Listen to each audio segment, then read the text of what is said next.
I've written my fair share of poems. The last time I counted, I had 456 in a folder called Poems in my Google Drive. Some are short, some are long. Some are good, some are bad. Some are happy, but most are sad. However, out of those 456 poems, I estimate that only 50 to 75% actually rhyme. Why?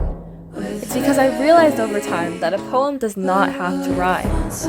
It's very ironic that that sentence rhymes. I've noticed that following a rhyming scheme can limit a writer's creativity. There are other literary devices that can be used to write a poem, and even though a good challenge can push writers to reach new heights, it can also push them away from writing and make them feel as though they somehow lack skill. First, let's talk about rhyming scheme. Whether you have a complicated pattern or you have the same sound at the end of each line, it can be hard to stick to a rhyming scheme without altering or even destroying the message you're trying to communicate to your readers. For instance, I wrote a poem called Contradictions a while back. In this poem, I relied heavily on rhymes, and it turned out to be difficult to complete it without changing what I wanted to say. Here's a quote from it. "I don't know how to protect myself. I don't have special gear and I can't climb onto a platform or a shelf." At times, words that sound the same aren't related enough to be used to write a meaningful poem. I had to eke out a rhyme, and although it turned out somewhat well, it's pretty easy to tell that I struggled. Also, some lines work better when written in a specific order, but if you're trying to stick to a certain pattern, the rhymes can ruin your poem. Take a look at this set of lines from a poem called Words in My Mouth.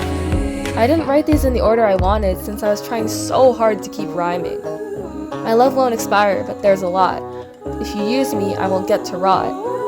I'll just give you more things to complete. Leave me alone, make me obsolete. Here, I was trying to communicate that I didn't want someone I knew to keep putting words in my mouth and finishing my sentences for me because it frustrated me. But I wasn't able to write these lines the way I wanted to since I was sticking to the scheme I had chosen for myself. Verb tenses are another thing that can mess with your rhymes. As someone who prefers perfect rhymes to near rhymes, I try hard to make sure that if I rhyme, I'm going all in. I'll sometimes even have to change the wording of a particular line just so I can use a verb tense that allows for a perfect rhyme.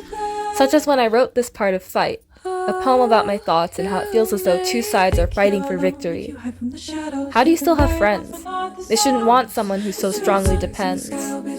I originally wanted to write, how do you still have friends? Why do you always depend on them? The thing is, friends and depend would make a near rhyme, not a perfect one, so it, in my mind, wasn't valid. If I had allowed myself to break the pattern, I would have been able to write the way I wanted to and create something that sounded less awkward. Another reason a poem does not have to rhyme is that there are tons of other literary devices that can be used. One such device is alliteration, which is when the same consonants, vowels, or sounds are repeated throughout multiple words. For example, this quote from a poem called Horizontal Wall uses alliteration. The Fortunate Few, The Fantastic Four. Alliterations are mainly used to place emphasis on important words or phrases, which is what I was trying to do in this line. A second literary device that can be used in a poem is metaphor. A metaphor is a comparison between two things that, at first glance, seem to be totally different. I used snowflakes and ash as a metaphor in Parts of Pain, a more recent poem of mine. The bits and pieces, the snowflakes and the ash, gather on the forest floor. By using a metaphor here, I was able to draw a parallel between two seemingly unrelated things in a meaningful way. Metaphors can also clarify something confusing by comparing it to something familiar. A third literary device that's not rhyming that can be used in poems is imagery, which is when you use vivid language to paint a picture in the reader's mind. Imagery can be auditory, olfactory, tactile, gustatory, or relating to the sense of taste, or visual, like in this excerpt from Remake, a poem I wrote near the end of 2023. I'll put on more lipstick, create a symmetrical diptych, and hope that they'll stare at the way I remake my makeup. Imagery provides an opportunity to flesh out concepts and describe their minutiae, which I was able to do when talking about applying lipstick in this poem. Finally, the challenge of writing and rhyming can prove to be a stumbling block for writers rather than part of a staircase that helps them ascend. Think of it like this. If you can't reach the top of the stairs, how can you expect to elevate your writing? Instead of the staircase being useful, it becomes a nuisance. It can make you feel like you lack the skill that's necessary to write well. If you take a look at part of my poem called I Am, you can see what I mean. It doesn't matter if none of it's true. It doesn't matter if this poem isn't poetic. I thought this because I wasn't sticking to the rhyming pattern I decided myself that day. Here's another thing. Pressuring yourself to put poetry in a tiny box can create or feed a bad habit: comparison.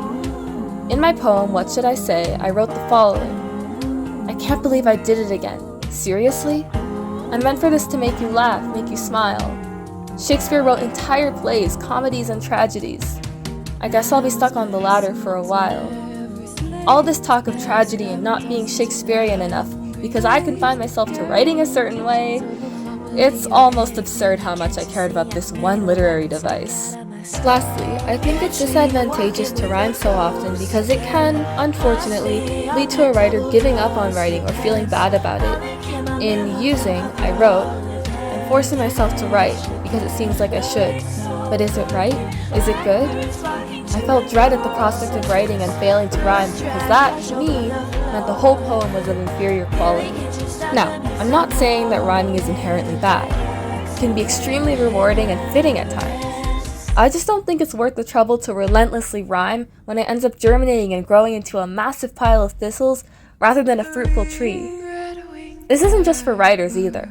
If you're more of a poetry reader, don't shy away from a poem just because it doesn't rhyme.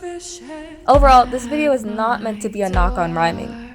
It's meant to be a knock on the door of opportunity that can be opened if you open up to the idea that a poem does not have to rhyme. Thank you for watching. Millie, warm the candle.